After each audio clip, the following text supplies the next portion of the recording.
ಎಲ್ಲರಿಗೂ ನಮಸ್ಕಾರ. ಇವತ್ತಿನ ರೆಸಿಪಿ ಒಂದು ದೋಸೆ ರೆಸಿಪಿ. ಇನ್ಸ್ಟೆಂಟ್ ಆಗಿ ಮಾಡುವಂತಹ ಪಂಚ ಹಿಟ್ಟಿನ ಬೆಣ್ಣೆ ದೋಸೆ ಬಹಳ ಟೇಸ್ಟಿಯಾಗಿ ಬರ್ತದೆ. ಇದನ್ನು ಎರಡು ರೀತಿಯಲ್ಲಿ ಮಾಡ್ಬೋದು. ಒಂದು, ಈ ಚಟ್ನಿ ಪುಡಿ ಅಂತ ಏನು ಕರೀತೇವೆ, ಅದಕ್ಕೆ ಗನ್ ಪೌಡರ್ ಅಂತ ಕರೀತಾರೆ. ಈ ಇಡ್ಲಿ ಒಟ್ಟಿಗೆ ಎಲ್ಲ ಹಾಕಿ ತಿಂತಾರೆ. ಅದನ್ನು ಉಪಯೋಗಿಸಿ ಮಾಡ್ಬೋದು, ಅಥವಾ ಖಾಲಿ ಬೆಣ್ಣೆಯನ್ನು ಮಾತ್ರ ಉಪಯೋಗಿಸಿ ಮಾಡ್ಬೋದು. ಎರಡು ರೀತಿಯಲ್ಲಿ ನಾನು ಮಾಡಿ ತೋರಿಸಿದ್ದೇನೆ. ಹಾಗಾದರೆ ಯಾರೆಲ್ಲ ನನ್ನ ಚಾನಲನ್ನು ನೋಡ್ತಿದ್ದೀರಿ, ಯಾರೆಲ್ಲ ಇನ್ನೂ ಸಬ್ಸ್ಕ್ರೈಬ್ ಮಾಡಿಲ್ಲ, ದಯವಿಟ್ಟು ಸಬ್ಸ್ಕ್ರೈಬ್ ಮಾಡಿ ಸಪೋರ್ಟ್ ಮಾಡಿ ಅಂತ ಹೇಳ್ತಾ ಬನ್ನಿ ಯಾವ ರೀತಿಯಲ್ಲಿ ಈ ಇನ್ಸ್ಟೆಂಟ್ ಆದ ಬೆಣ್ಣೆ ದೋಸೆಯನ್ನು ಮಾಡುವುದೆಂದು ನೋಡೋಣ. ನಮಸ್ತೆ ಮಿತ್ರರೇ, ಇವತ್ತು ಪಂಚ ಹಿಟ್ಟಿನ ಬೆಣ್ಣೆ ದೋಸೆ ಮಾಡೋಣ. ಬಹಳ ಸ್ಮೂತಾಗಿ ಬರುವಂತಹ ಹಾಗೂ ಇನ್ಸ್ಟೆಂಟಾಗಿ ಮಾಡುವಂತಹ ಟೇಸ್ಟಿಯಾದ, ಬೇಕಾಗುವ ಸಾಮಗ್ರಿಗಳು ಏನು ಮನೆಯಲ್ಲಿ ಉಂಟು ಅದನ್ನೇ ಯೂಸ್ ಮಾಡುವಂಥದ್ದು. ನೋಡಿ, ಒಂದು ಬೌಲು ಅವಲಕ್ಕಿ ತೆಗೆದುಕೊಂಡಿದ್ದೇನೆ. ಎಲ್ಲ ಸಮ ಪ್ರಮಾಣದಲ್ಲಿ ತೆಗೆದುಕೊಳ್ಳೋದು. ಎಷ್ಟು ಅವಲಕ್ಕಿ ತೆಗೆದುಕೊಂಡಿದ್ದೇವೆ ಅಷ್ಟೇ ಇದು ರವೆ, ಬಾಂಬೆ ರವೆ ಸಾಕ್ತದೆ, ಚಿರೋಟಿ ರವೆ ಸಾಕ್ತದೆ. ಇಲ್ಲಿ ಅಷ್ಟೇ ಪ್ರಮಾಣದಲ್ಲಿ ಬೇಸನ್ ಕಡಲೆ ಹುಡಿ, ಅಷ್ಟೇ ಪ್ರಮಾಣದಲ್ಲಿ ರಾಗಿಯ ಹುಡಿ, ಅಷ್ಟೇ ಪ್ರಮಾಣದಲ್ಲಿ ಅಕ್ಕಿಯ ಹುಡಿ, ಅಷ್ಟೇ ಪ್ರಮಾಣದಲ್ಲಿ ನಮಗೆ ಎಷ್ಟು ತೆಗೆದುಕೊಂಡಿದ್ದೇವೆ ಅಷ್ಟೇ ಒಂದು 25 to 30 ಗ್ರಾಮ್ಸ್ನಷ್ಟು ಮೊಸರು. ಮತ್ತು ಬೆಣ್ಣೆ ದೋಸೆ ಹೇಳಿದ ಮೇಲೆ ಬೆಣ್ಣೆ ಬೇಕೇ ಬೇಕು. ಈಗ ಮೊದಲಿಗೆ ನಾವೇನು ಮಾಡೋ ಹೇಳಿದರೆ, ಈ ಒಂದು ಅವಲಕ್ಕಿಯನ್ನು ಸ್ವಲ್ಪ ತೊಳೆದು ನೆನೆ ಹಾಕ್ಕೊಳ್ಳೋಣ. ಒಂಚೂರು ಹೊತ್ತು ನೆನೆ ಹಾಕ್ಕೊಳ್ಳೋ, ಒಂಚೂರು ಸುಳ್ಳಿ ತುಳಿತೇನೆ. ಶಿಕ್ಷಕರೇ, ತೊಳೆದುಕೊಂಡು ಬಂದಾಯಿತು. ಈಗ ಸ್ವಲ್ಪ ಬಿಸಿ ನೀರನ್ನು ಹಾಕಿ ಒಂದು 2 ನಿಮಿಷಗಳ ಕಾಲ ಅಥವಾ ಒಂದು 5 ನಿಮಿಷಗಳ ಕಾಲ ಇದನ್ನು ಹೀಗೆ ಇಟ್ಕೊಳ್ತೇನೆ. ವೀಕ್ಷಕರೇ, ಒಂದು 5 ನಿಮಿಷ ಇಟ್ಟುಕೊಂಡೆ ನಾನು. ನೋಡಿ, ಈ ರೀತಿಯಾಗಿ ಸ್ಮೂತಾಗಿ ಬಂತು. ಇದನ್ನು ಮೊದಲು ಒಂದು 5-10 ನಿಮಿಷ ಇಟ್ಕೊಂಡ್ರೆ ಆಯಿತು. ಈಗ ಒಂದು ಮಿಕ್ಸಿ ಜಾರನ್ನು ತೆಗೆದುಕೊಳ್ತಿದ್ದೇನೆ. ಇದನ್ನು ಇದಕ್ಕೆ ಹಾಕೊಳ್ಳೋಣ.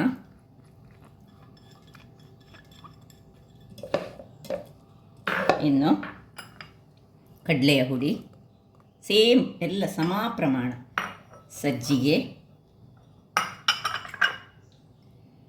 ರಾಗಿಯ ಹುಡಿ, ಅಕ್ಕಿಯ ಹುಡಿ ಹಾಗೂ ಮೊಸರು ಇಷ್ಟನ್ನು ಹಾಕಿ ಇದನ್ನೊಂದು ಸ್ವಲ್ಪ ಇದಕ್ಕೆ ನೀರನ್ನು ಹಾಕ್ಕೊಳ್ತಿದ್ದೇನೆ. ಒಂದು ಒಳ್ಳೆ ಬ್ಯಾಟರ್ ಮಾಡಿ ತರ್ತೇನೆ. ವೀಕ್ಷಕರೇ, ಇಲ್ಲಿ ನೋಡಿ, ಈ ರೀತಿಯಾಗಿ ಹಿಟ್ಟು ಗ್ರೈಂಡ್ ಆಗಿ ಬಂತು. ಒಳ್ಳೆ ಫೈನಾಗಿ ಗ್ರೈಂಡ್ ಮಾಡಬೇಕು, ಇಲ್ಲದಿದ್ದರೆ ಅದು ಒಳ್ಳೆದು ಬರೋದಿಲ್ಲ. ನೋಡಿ, ಇಷ್ಟು ಫೈನಾಗಿ ಬರಬೇಕು. ಈಗ ಇದನ್ನೊಂದು ಪಾತ್ರೆಗೆ ಶಿಫ್ಟ್ ಮಾಡ್ಕೊಳ್ಳೋಣ. ಮತ್ತು ಕನ್ಸಿಸ್ಟೆನ್ಸಿ ನೋಡಿ, ಇಷ್ಟು ಇರಬೇಕು. ನಮ್ಮದು ಉದ್ದಿನ ಹಿಟ್ಟಿನ ದೋಸೆಯ ಕನ್ಸಿಸ್ಟೆನ್ಸಿ ಇರಬೇಕು, ಅದಕ್ಕಿಂತ ತೆಳುವಾಗಬಾರ್ದು. ಈಗ ಇದಕ್ಕೆ ಉಪ್ಪನ್ನು ಹಾಕೊಳ್ಳೋಣ.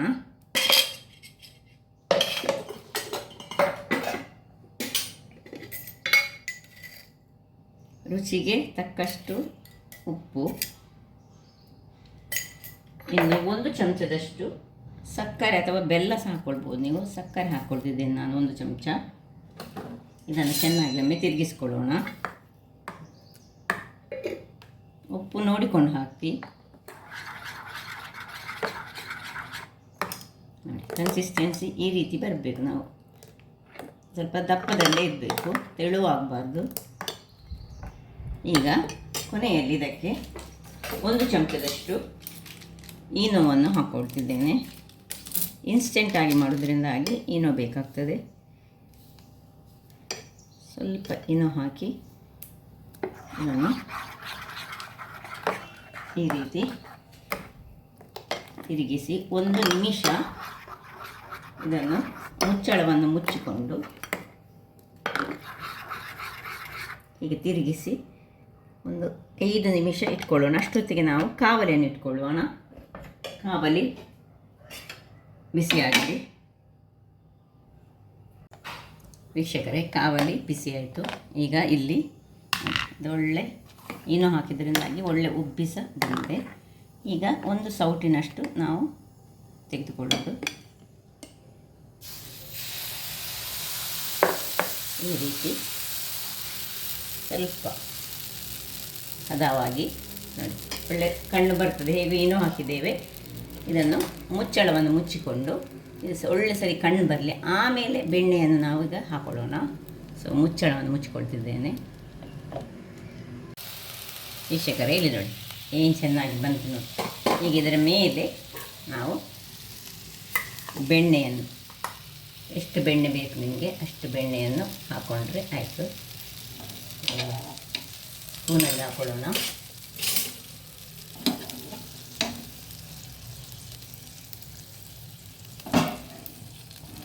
ಬೆಣ್ಣೆ ಹಾಕ್ಕೊಂಡು ಬೇಕಿದ್ದರೆ ಮೇಲಿನಿಂದ ಚಟ್ನಿ ಪುಡಿಯನ್ನು ಸಹ ಹಾಕ್ಕೊಳ್ಬೋದು ನೋಡಿ. ಚೆನ್ನಾಗಿ ಬರ್ತದೆ. ಸ್ವಲ್ಪ ಹೊತ್ತು ಇದನ್ನೀಗ ನಾನು ಅಡಿಮೇಲೆ ಮಾಡ್ಕೊಳ್ತೇನೆ, ಅಂದರೆ ಫ್ಲಿಪ್ ಮಾಡ್ಕೊಳ್ತೇನೆ. ಇಲ್ಲಿ ನೋಡಿ ಹೇಗೆ ಬಂದಿದೆ ನೋಡಿ, ಕೆಳಗಿನ ಭಾಗ ಹೇಗೆ ಉಂಟು ನೋಡಿ, ಬಹಳ ಚೆನ್ನಾಗಿ ಬರ್ತದೆ. ಸೊ 1-2 ನಿಮಿಷ ಇಟ್ಕೊಳ್ಳೋಣ, ಆಮೇಲೆ ತೆಕ್ಕೊಳ್ಳೋಣ. ವೀಕ್ಷಕರೇ ನೋಡಿ ಎಷ್ಟು ಚೆನ್ನಾಗಿ ಬಂತು, ಯಾವ ರೀತಿ ಏನು ಚೆನ್ನಾಗಿ ಬರ್ತದೆ ಹೇಳಿದರೆ. ಇನ್ನೊಂದು ನಾನೀಗ ನಾನು ಚಟ್ನಿ ಪುಡಿ ಹಾಕಿ ತೋರಿಸ್ತೇನೆ ನಿಮಗೆ. ಮೊದಲಿಗೆ ಒಂದು ರೌಂಡ್ ಶೇಪಲ್ಲಿ ಹಾಕೊಳ್ಳೋಣ. ಆಗ ಹಾಕಿದ ನಂದು ಅಷ್ಟು ರೌಂಡಾಗಿ ಬರಲಿಲ್ಲ ನೋಡಿ.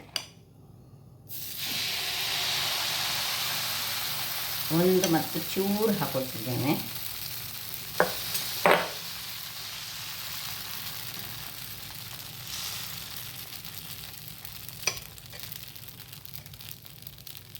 ಇನ್ನು ಸ್ವಲ್ಪ ಕಣ್ಣುಗಳು ಬರಲಿ, ಆಮೇಲೆ ಇದನ್ನು ಮುಚ್ಚಳ ಮುಚ್ಚಿಕೊಳ್ಳೋಣ. ಸೊ ಈಗ ಬೆಂದ ಮೇಲೆ ಅದರ ಮೇಲೆ ಬೆಣ್ಣೆ ಒಟ್ಟಿಗೆ ಚಟ್ನಿ ಪುಡಿಯನ್ನು ಸಹ ಹಾಕೊಳ್ಳೋಣ. ವೀಕ್ಷಕರೇ ನೋಡಿ ಏನು ಚೆನ್ನಾಗಿ ಬಂದು ನೋಡಿ. ಈಗ ಇದಕ್ಕೆ ಬೆಣ್ಣೆಯನ್ನು ಸ್ವಲ್ಪ ಹಾಕೊಳ್ಳೋಣ.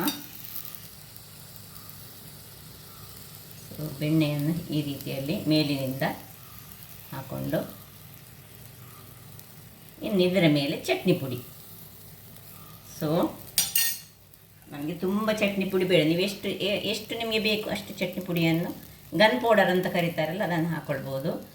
ನನಗೆ ಅದು ಇಷ್ಟ ಇಲ್ಲ. ನಾವು ಹೆಚ್ಚಾಗಿ ಕರಾವಳಿಗರಿಗೆ ಅದು ಇಷ್ಟವೇ ಇರುವುದಿಲ್ಲ. ನಾವು ಮಾಡುವಂತಹ ಚಟ್ನಿಯೇ ಬಹಳ ಚೆನ್ನಾಗಿ ಬರ್ತದೆ. ನಾವು ತೆಂಗಿನಕಾಯಿ ಚಟ್ನಿಯನ್ನು ಬಳಸುವವರೆಲ್ಲ ನೋಡಿ. ಇನ್ನು ಇದನ್ನು ಹೀಗೆ ತಿರುವಿ ಹಾಕೋದು. ಕೆಳಗಿನ ಭಾಗ ಎಷ್ಟು ಚೆನ್ನಾಗಿ ಬಂದ, ಕೆಳಗಿನ ಭಾಗಕ್ಕೆ ಸ್ವಲ್ಪ ಬೆಣ್ಣೆಯನ್ನು ಹಾಕ್ಕೊಳ್ಬೋದು ಬೇಕಿದ್ದರೆ. ಪರಿಮಳ, ಚಟ್ನಿ ಪುಡಿ ಹಾಕಿದರೆ ಭಯಂಕರ ಪರಿಮಳ ಬರ್ತದೆ, ಚೆನ್ನಾದ ಪರಿಮಳ ಬರ್ತದೆ. 1-2 ನಿಮಿಷ ಇಟ್ಕೊಳ್ಳೋದು ಮತ್ತೆ ತೆಗೆಯೋದು. ವೀಕ್ಷಕರೇ ಆಯ್ತು ನೋಡಿ, ರೆಡಿ ಆಯ್ತು ನೋಡಿ. ಚಟ್ನಿ ಪುಡಿ ಹಾಕಿದರೆ ಯಾವ ರೀತಿಯಲ್ಲಿ ಬರ್ತದೆ ನೋಡಿ, ಈ ರೀತಿಯಾಗಿ ಬರ್ತದೆ. ಇದನ್ನು ಚಟ್ನಿ ತಿನ್ಬೋದು ಅಥವಾ ಸಾಂಬಾರಿನೊಟ್ಟಿಗೆ ತಿನ್ಬೋದು. ಅದು ಖಾಲಿ ಬೆಣ್ಣೆ ಹೇಳಿದರೆ, ಬೆಣ್ಣೆ ದೋಸೆ ಹೇಳಿದರೆ ಬೆಣ್ಣೆ ಒಟ್ಟಿಗೆ ತಿನ್ಬೋದು. ಚೆನ್ನಾಗಿ ಪರಿಮಳಯುಕ್ತವಾದ ಈ ದೋಸೆಯನ್ನು ನೀವು ಒಮ್ಮೆ ನಿಮ್ಮ ಮನೆಗಳಲ್ಲಿ ಮಾಡಿ ಅಂತ ಹೇಳುತ್ತಾ, ನಿಮಗೆ ನನ್ನ ಈ ಕುಕಿಂಗ್ ಚಾನಲ್ ಇಷ್ಟ ಆದರೆ ಬೋಳೂರು ಸುವರ್ಣ ಚಾನಲನ್ನು ಲೈಕ್ ಮಾಡಿ, ಶೇರ್ ಮಾಡಿ ಹಾಗೂ ಸಬ್ಸ್ಕ್ರೈಬ್ ಮಾಡಿ ಹಾಗೂ ನನ್ನ ಇನ್ಸ್ಟಾಗ್ರಾಮ್ ಪೇಜನ್ನು ಫಾಲೋ ಮಾಡಿ. ಧನ್ಯವಾದಗಳು.